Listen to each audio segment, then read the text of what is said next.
মাগুরার আসিয়ার উপরে নির্যাতনের ঘটনায় অবশেষে বিচার কার্য শুরু হয়ে গেছে। ইতিমধ্যেই আদালতে তোলা হয়েছিল আসামিদের এবং স্বীকারোক্তিতে কি বলেছে প্রধান আসামি হিটু শেখ।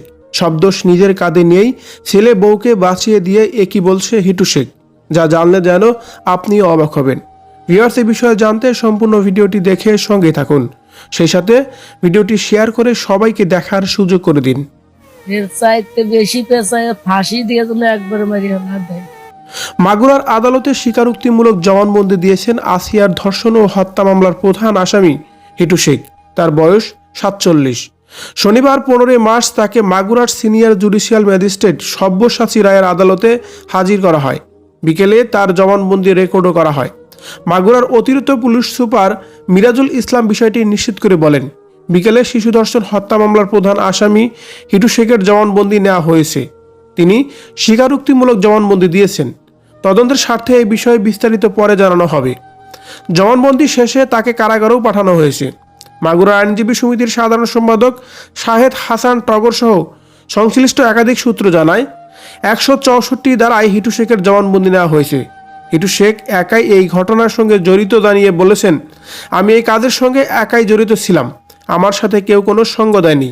অন্যদিকে বাকি 3 আসামি এখনও রিমান্ডে রয়েছে। রিয়ার্স হিটু শেখ আসিয়া হত্যাকাণ্ডের প্রধান আসামি। আসিয়ার সাথে নির্যাতনের ঘটনা নিয়ে আদালতে এবার সকল প্রকার স্বীকারোক্তি তিনি নিজেই স্বীকার করে নিয়েছেন এবং কি বলেছেন, এই কাজের সঙ্গে তিনি একাই জড়িত ছিলেন, তার সাথে কেউই সঙ্গ দেয়নি।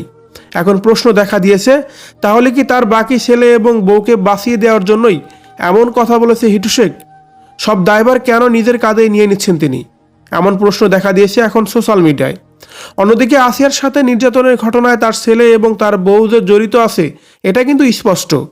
তার কারণ আসিয়া কিন্তু মারা যাওয়ার আগ মুহূর্তে তার বোনকে বলে গিয়েছে, আপু আমার অনেক কষ্ট হচ্ছে, ভাইয়া দরজা খুলে দিয়ে তাওয়ের কাছে আমাকে দিয়েছিল, মাওই পাশে দাঁড়িয়েছিল, তাওই আমাকে অনেক কষ্ট দিয়েছে। তাই সর্বোপরি বলাই চলে এই ঘটনার সঙ্গে সজীব ও তার ভাই রাতুল, তাদের বাবা হিটু শেখ ও তার স্ত্রী, তারা 4 জনেই জড়িত ছিল এই ঘটনার সঙ্গে। দর্শক, হিটু শেখের স্বীকারোক্তি নিয়ে আপনার কি মনে হচ্ছে?